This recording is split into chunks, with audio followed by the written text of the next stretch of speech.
Hi, my name is Sheik and welcome to my ultimate Mantis guide. I hit Eternity by playing Strategist and I'm letting my secret out. Mantis. Mantis is my secret weapon for climbing the ranks. She is the perfect balance between DPS and Strategist. She reminds me of Zenyatta in the early days of Overwatch. The perfect character to carry both the damage and the healing of your team combined with an ultimate that can control the pace of the game and force your team to fight. This video is perfect for all types of Mantis players, whether you're just getting started on her or you're looking for more advanced advice. We're going to be covering everything you'd ever need to know about her. Now, Mantis was a force to be reckoned with in Season 0. The best strategist combination was Lunar Snow and Mantis without a doubt, but with the onset of Season 1, the introduction of Invisible Woman along with the Cloak and Dagger buffs has seen Mantis fall in terms of raw healing output, but she still has a place in the meta with her damage boost, high DPS output, counter to dive characters, and playmaking ultimate. An important thing to note about Mantis is that you should never have higher healing than the other main healers on your team, such as Lunar Snow, Invisible Woman, and Cloak and Dagger. So don't let your teammates flame you if your healing output doesn't match the others in the game. What she lacks in healing, she makes up for in DPS, crowd control, and enabling game-winning plays with her ultimate. But if you tried out Mantis and you can't seem to do as much healing as other Mantis players, and you're sure you're missing something, Life Energy Blast. Now this is just the name of Mantis' primary attacks, but the passive attach is the most important part of her kit. When Mantis hits a headshot, she regains a life orb. This means Mantis can pump out more healing if you get good at aiming with her. One headshot equals one heal. If you're finding it hard to hit Mantis' shots, don't worry, her shots aren't hit scan, she fires projectiles. While the projectiles are fast moving, they take some getting used to understand her aiming. Take some time in the practice range or in quick play before you jump into competitive to sharpen up your aim. A huge tip to hit headshots on Mantis is to aim just to the right of your target's head. Because Marvel Rivals plays in a third person view, the aim is a little different.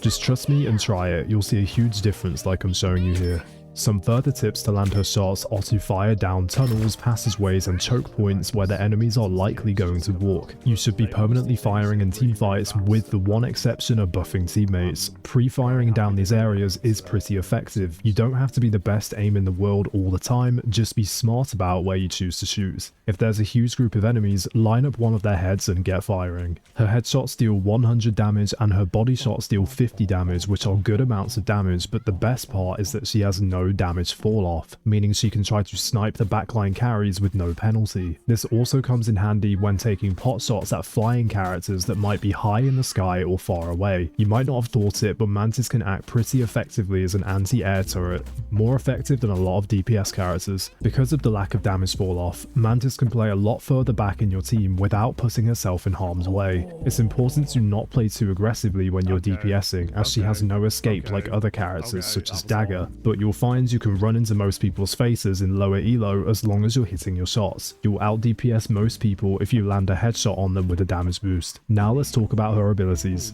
Mantis' life orbs are her resource bar, which she expends when casting her abilities. You can keep track of who is being healed and damage boosted on the right hand side of your screen. The green bar is for healing and the blue bar is for the damage boost. The timers are very useful to let you know when to reapply your buffs. It's good to keep your eyes on these meters in order to be the most efficient with your life orbs.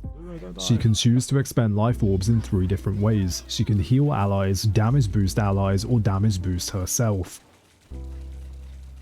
Mantis' healing flower is her secondary fire. She infuses an ally with a healing over time effect that lasts for 8 seconds at the cost of 1 life orb. Her healing rate is 20 per second with a total of 160 health over the 8 seconds. She also heals for a flat 55 on the initial cast, meaning that each heal casted on an ally can restore a total of 215 health. If you cast multiple heals on the same ally, they will receive the 55 on the initial cast, but the healing over time effect does not stack, it just refreshes the 8-second duration. To get the most value out of Mantis' heals, you want to make sure that you're applying your healing over time effect to as many allies as possible. But if one of your allies has lost a lot of health and is close to dying, you should throw multiple heals on them to make sure you keep them alive. Remember to keep an eye on how many life orbs you've got when entering a fight. You want to keep enough orbs to throw heals on all of your allies that are taking damage. Don't waste all your life orbs on damage boosting. Damage boosting your allies has 0 value if you're not keeping them alive. alive.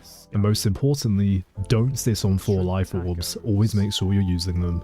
Another point to note about her healing flower is the range is relatively short, so make sure you stay close enough to your allies so you can heal them more efficiently. Sometimes it can be hard to target the correct ally with your heal if they are all grouped up together. A small tip to get around this is moving your camera vertically for allies that are furthest away from the group. It's your job to maneuver your model and camera to make sure your 100% health ally isn't sucking up all of the life orbs. It takes a bit of getting used to, so just be extra precise and mindful of teammates running in front of you when you're trying to cast. Mantis is also a good strategist to heal dive characters. When playing other strategists, you might find yourself not able to hit a shot on your allies since they're too far away or just dashing around too quickly. It's not feasible for you to run to the enemy backline to heal them, whereas Mantis can throw a heal on these dive characters which will last for 8 seconds and gives good sustain for them to hopefully get a pick. Similarly, Mantis is also good at keeping flying characters alive since she doesn't have to always track them in the air or worry about missing shots on them. A good example is Iron Man. I will usually try to pocket an Iron Man with a damage boost and heals for easy eliminations. Mantis's allied inspiration is her E ability. She can grant an ally a damage boost at the cost of 1 life orb. The damage boost is for a total of 12% and also lasts for 8 seconds. The effect again does not stack and can only be refreshed. The best times you damage boost your allies is at the start of fights or when your team is zoning enemies. This gives your allies a better chance to pick an enemy and get an upper hand in the fight. As the fight progresses, you want to focus more on healing instead of damage boosting. A huge thing to look out for is your allies popping their ultimates. You want to throw your damage boost on them to allow them to grab more kills. My advice in solo queue is to identify the ally who has the most damage potential and is performing the best, then give them a damage boost pocket. Some examples of characters with a high damage output to pocket are Punisher, Moon Knight, and Iron Man. Mantis's natural anger is her F ability. Instead of providing her ally with a damage boost, she can grant herself a 12% damage boost, again at the cost of 1 life orb with an 8-second duration, and the same rules apply with multiple casts.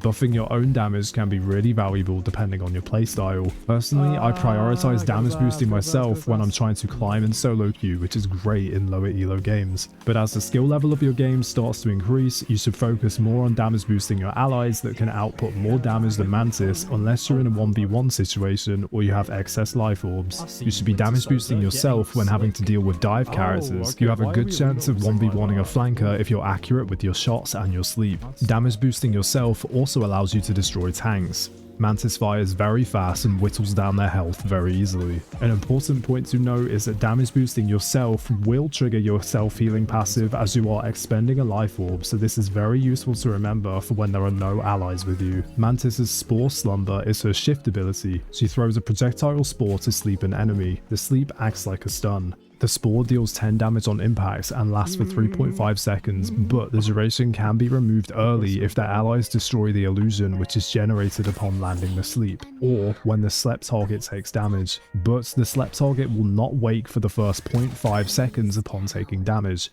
So Mantis is able to shoot her target once instantly after casting the sleep without the target waking up. It can be used as a tool to take 1v1 engagements, or you can throw your sleeps out to secure easy kills for your allies. Just make sure you don't wake them up and allow your allies to line up their damage first. Her sleep can be a great anti-dive tool. If you find yourself being destroyed by characters like Magic, Black Panther and Psylocke, Mantis can be a great counter pick. If you hit a sleep on a dive character, it gives you 3.5 seconds to create space between yourself and the enemy to keep yourself alive.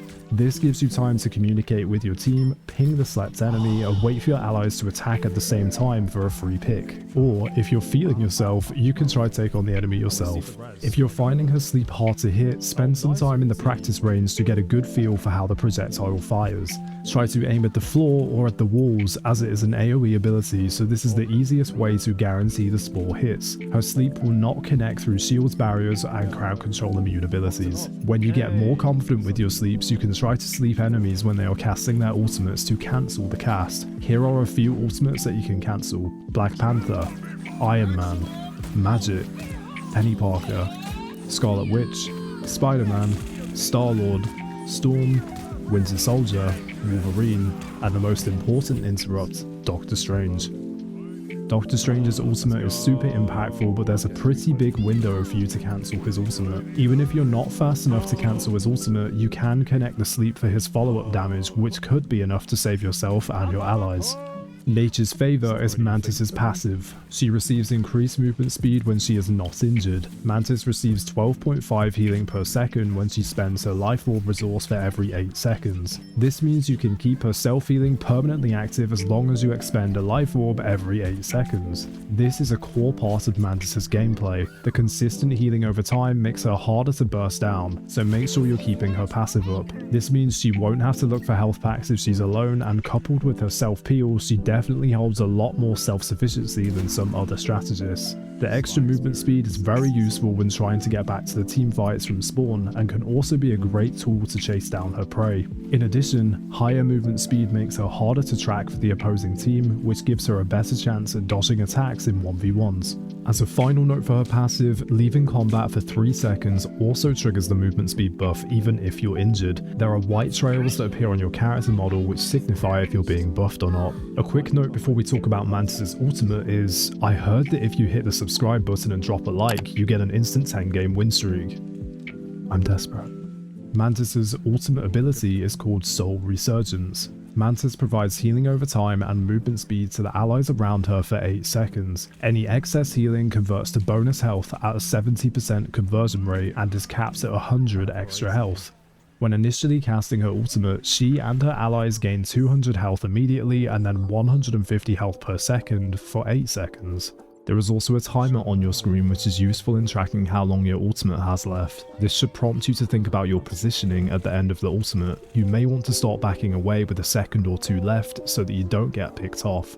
When you pop her ultimate, you usually want to be throwing out your damage boost to as many allies as possible, including yourself, to increase your team's chances of picking off enemies. Except for if you're using your ultimate to soak huge amounts of damage, and then you probably should be throwing out extra heals. Her ultimate is one of the most versatile strategist ultimates. It can be used in lots of different situations and for lots of different purposes. Number 1, as a defensive ultimate to counter enemy ultimates. Her ultimate can provide enough sustain to negate the damage of many ultimates. However, there are a few ultimates that can out DPS Mantis' healing and overhealth. Some of these ultimates to watch out for are the Punisher, but you can use the movement speed to try dodge his bullets. The Center of Nemor's Whale, Scarlet Witch, Iron Man, and Moon Knight. You also need to be careful when using Mantis ulti for tank ultimates such as Groot and Doctor Strange, as these crowd control ultimates are usually followed up by lots of damage from their allies. Mantis' healing has 150 healing per second, which is little compared to Luna's 250, Cloak's 220, and Invisible Woman's 165 healing per second in their respective ultimates. If the enemies combine their ultimates, this may also inflict enough damage to kill through Mantis' ultimate. My advice when deciding how to use her ultimate in any given match is to play her alongside another healer with a defensive ultimate such as Luna, Cloak, or Invisible Woman, so that your other healer can save their ultimate for the more lethal combos and you can save your ultimate as Mantis for lesser damaging ultimates or for another purpose. Number 2, you can use her ult as an offensive ultimate to push an objective. This is how I personally like to use Mantis' ultimate. I'm sure you've had many games where you can't push an objective because you're being ran through by a Moon Knight, Squirrel Girl, or a Punisher.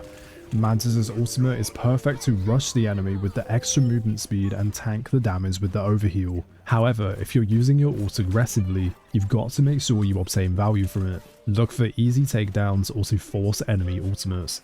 Otherwise, you're wasting your ultimate and your team will be lacking a defensive ultimate for the next fight. Unlike Luna Snow, Mantis can continue attacking while her ultimate is healing people, which again gives her more carry potential. Number 3, use her ultimate to keep up tempo.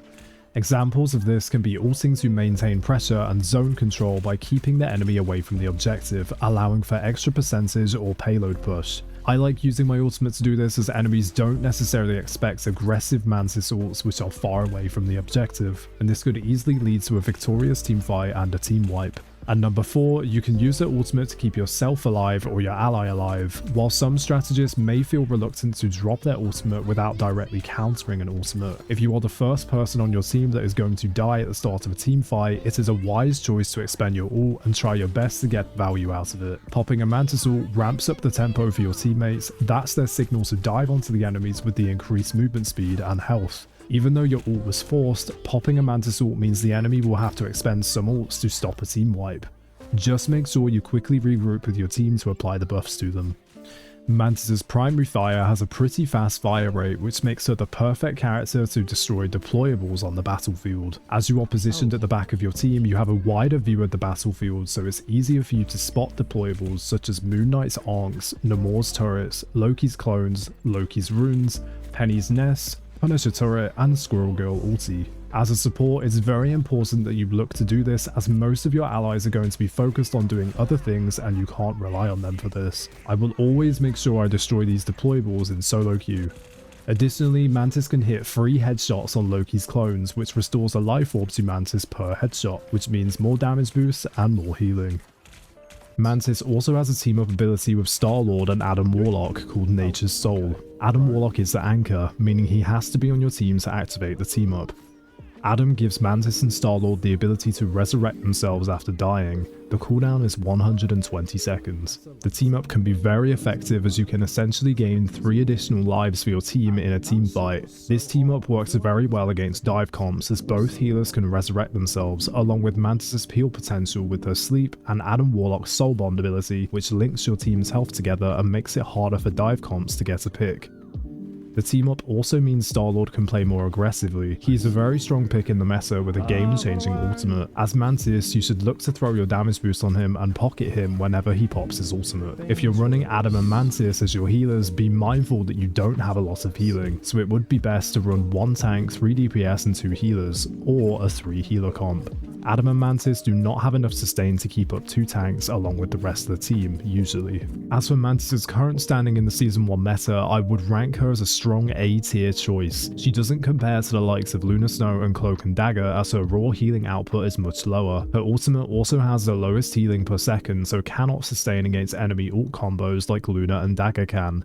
However, triple healer team compositions are becoming more popular in Season 1. Mantis thrives here, as she is the perfect healer to add supplementary healing. She brings an extra defensive ultimate, and you can focus on DPSing with her as long as you have a main healer with a defensive ultimate on your team, such as Luna, Cloak, or Invisible Woman. Being able to primarily use your damage boost is very effective with a triple healer comp, as your team usually lacks more damage than usual. The boosts also help to deal more damage against an opposing team's triple healer comp if they decide to match your comp. A common problem is not having enough damage against the triple sustain. Mantis answers this problem perfectly. However, Mantis doesn't work very well with triple healer if you're missing one of these characters, as you have to save your ultimate to counter enemy ultimates instead of using it aggressively.